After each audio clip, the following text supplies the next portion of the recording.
Hello folks, and welcome back to the final 10 games in my top 50 of 2025.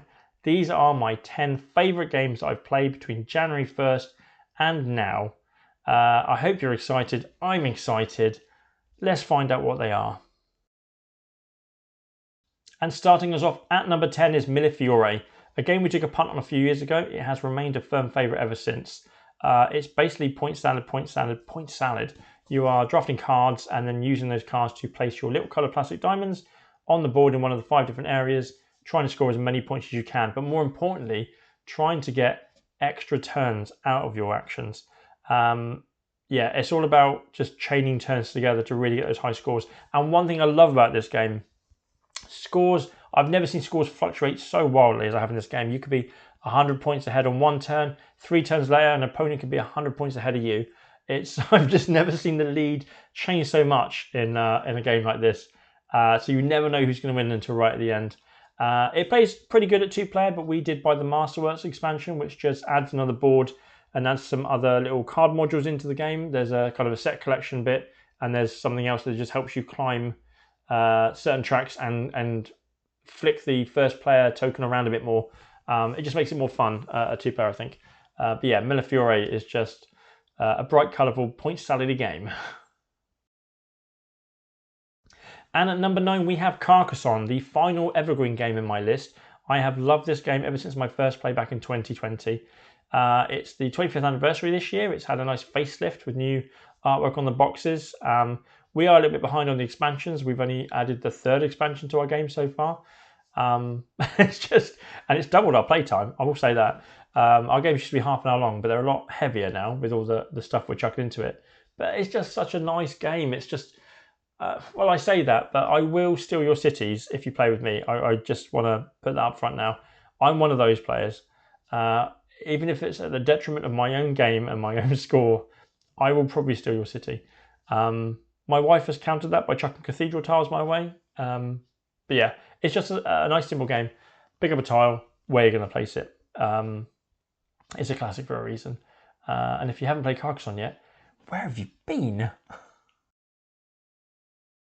And at number 8, it's Flip 7. This is my all-time favourite small box card game at the moment. It's a lot of fun. It's just one of the best push-luck games ever made. And I've lost count of how many people we put this in front of this year. I can't stop teaching it to people. If you want to see how much I love it, I did post a recent video raving about the game. But it's just simple, Stiggle Twist, trying to get as many cards as you can with different numbers, hoping not to get a duplicate, you get knocked out. And it's got those amazing action cards that really spice things up. And yes, I fought the urge to make this my number 7 game by putting it at number 8. And there's nothing you can do about it. And taking its place at number 7 is Uprising: Curse of the Last Emperor. This is an extremely epic 4x co-op game. That's right, it's a co-op 4x game. It's a campaign that I backed a couple of years ago, and we played it once or twice over the last few years, and it didn't really gel with us. We found it a bit confusing. We didn't really know what we were doing, and 2025 has proven once again to be the year of just games clicking with us suddenly. And we have played it multiple times throughout the year. We have delved into the factions of the expansions. We have had our first wins, which is absolutely amazing. And yeah, it's a table hog. It takes a bit of time out of the day, but it's been well worth it. I've just really enjoyed getting stuck into this game. And I love that it's a co-op game, and you are playing against these 2 factions or enemy factions that are working against each other as well as against you, which is really interesting. So you have the Imperial forces that are working from the capital in the center of the board, and they fan out basically and attack. They're targeting your camps and stuff. But then you have the Chaos Horde who start on the outside of the board, and they are working in straight to the walls of the capital. But if you get in their way, they'll come for you. And you can tactically play them off against each other, which is quite interesting as well. Although you want to be careful doing that because you don't want to give them too many points, because you have to all score more points than both those factions at the end of the game to win. So it's kind of, letting them loose when you need to, but then taking them down when they start getting too much on the points. I think it's a game you can't really get outside of crowdfunding. There was a recent campaign, which I'm really looking forward to getting next year. So there's going to be a solo mode, and there's going to be one of those big boxes you can fill up a Kallax unit with, and then just have all the drawers to make setup even easier. So we'll probably get more plays of this done next year. But yeah, it's amazing how much this game has changed, in my opinion, from a game that we barely touched because I struggled with it to one of my all-time favourites now, Uprising, Curse of the Last Emperor. On to number 6, and it's last year's number 1. It's the White Castle. It has fallen from its perch. That's not to say that I love it any less. Just the other games have just overtaken it and the enjoyment I've had with them this year. I've played a lot of the White Castle on BJ this year. I still love the puzzle of the 9 turns and trying to maximize each and every one, trying to juggle wasting a turn to get resources but not doing much else and thinking that you've had the worst turn ever. We also tried the Matcha expansion, which I was really excited for when we first tried it at the end of last year, but I've kind of cooled on it this year, and I find now in a lot of our games with the expansion that I tend to avoid it unless I really have to go there, like there's nothing else I can do. I just prefer the original 3 locations. But yeah, the game is still top notch. So much crunchiness in a small box, and yeah, this is a game I will never turn down. A game of White Castle. It's just it remains a firm favourite. It's just there's other things now. You'll see. And we're on to the final 5 games now, and the first one is Dead of Winter. This game has fluctuated up and down my top 10 list and beyond over the years, and all of that is based on the opportunities to play it. Thankfully, 2025 has seen it hit the table more times than in recent years, and I'm so grateful for it because it is an amazing game, especially if you get the right group of people. We introduced to some friends. I ended up being the traitor. That was quite fun. I nearly won as the traitor for the first time ever. We had a game recently where I managed to win as be the only person to win and not as the traitor, and I had to kind of throw some people under the bus to get that win, which I feel not really bad about at all, actually, because a win's a win. But it's a brilliant little co-op game. That hidden traitor mechanic is fantastic because you never know if it's in there or not. That's what I love about it. If it was guaranteed hidden traitor and you just didn't know who it was, I think it wouldn't be as much fun. It's the accusations flying around the table when you get to the end of the game and find out that no traitors were there. And that all carries over meta to the next game if you play with the same group. But yeah, it's just, there's so much fun to be having with this game as you're sending your people out, searching the different locations for the different things you need to pass the round goals as well as the game goal. There's sort of like deciding who to leave at the colony. There's the evil dice. Every time you want to move, there's that evil dice that could cause you to turn into a zombie and lose characters. And then there's the crossroad cards that give like little bits of fun story and those voting mechanics that can really flip the table when people don't agree with what you want to do or vice versa. But yeah, I've loved this game since the first time I ever played it years ago, and it's really nice to see it high up on the list again.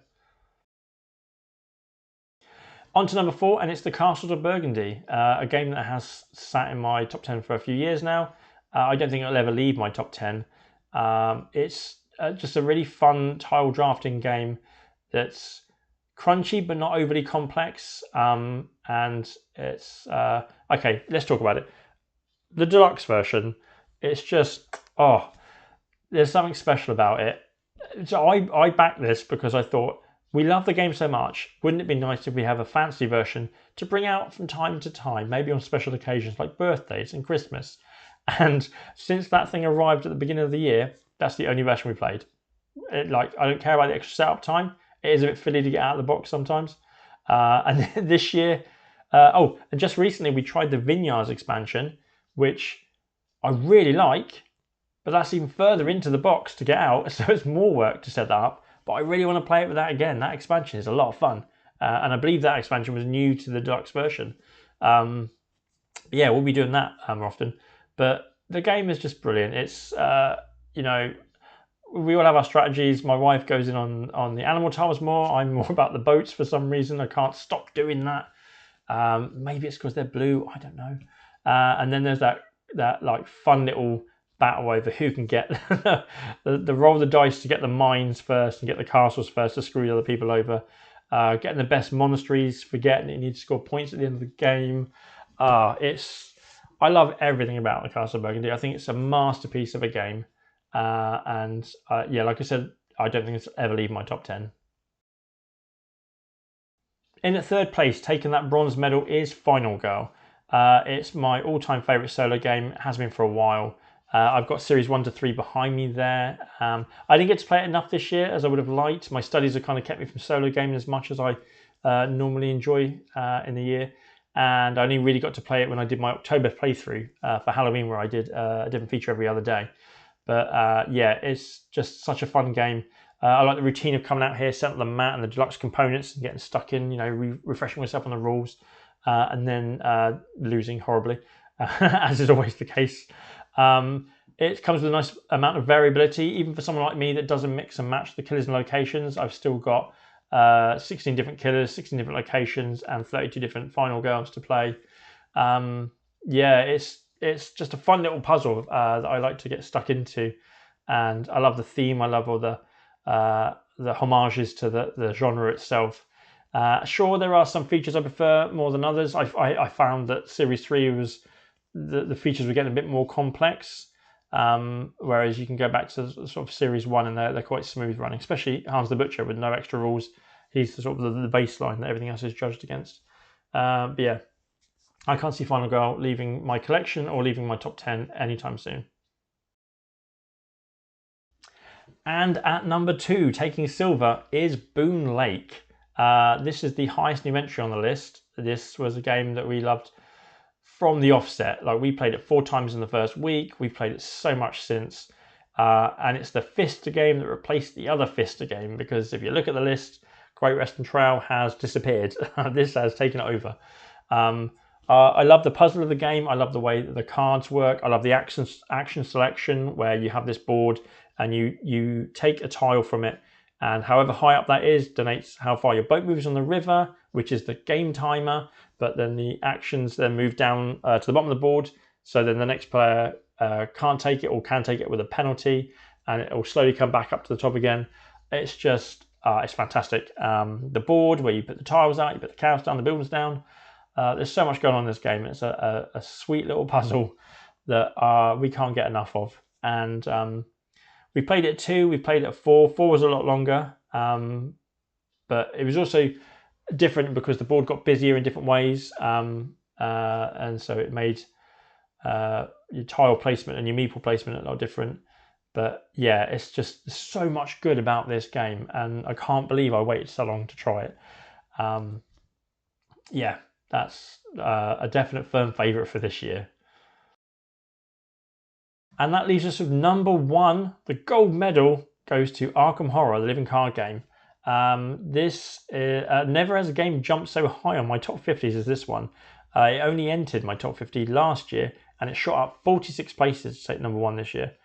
I've told this story before, but I really wanted to get into the Arkham card game. It looked really interesting, and I tried it with my wife a couple of times. We started Zealot several times, and it just didn't click with her. And I ended up resigning to the fact that this was a solo game for me going forward. I started buying up some more content to get stuck into it. And then at the beginning of this year, she said, I'll give it one more go. And as we've already proven with some other games this year, 2025 is the year that games click with us. She tried Nathaniel Cho. She loved it. We finished that campaign, jumped straight into Dunnage. And now as we come to the end of this year, we are coming close to the end of the circle on Dun. And we've got more content to get stuck into next year, along with all the Chapter 2 stuff coming that I'm really excited about, especially now that we're both playing together. But yeah, I've just loved playing through the campaigns with her, go through all the stories, the twists and turns of the plots. I mean, she's even got into deck building now as well. It's just like Arkham has become just such a fun experience for the both of us. And I'm so glad she gave it that extra try. Yeah, so looking forward to finishing the campaign boxes we've got. Luckily, before they all went out of print, I managed to get all the campaign boxes. I'm only missing one investigator box for Innsmouth, so our collection is quite good. And we also we have some friends that are sort of Cthulhu Mythos fans, and they'd never played the game before, so we went back to Night of the Zealot and did a 4-player game with them, and they really enjoyed that as well. So we'll probably be going through the campaigns again as a 4-player game as well, which will be really nice to experience more of that. But yeah, it's just it is. Arkham Horror has landed in the Blue household this year, and it'll be interesting to see if it goes anywhere because it's made quite the impact. But yeah, so that's my number one game of 2025. And there we have it, folks. That's my top 50 games of 2025 done. Thank you very much for taking the time to watch this series, whether it was the entire series or if you just came in for the finale. It's all good, and I appreciate every view. If you like the video, and please subscribe to the channel because there's going to be more stuff coming in 2026. But with that said, I guess have a good new year, and I will see you in the next video.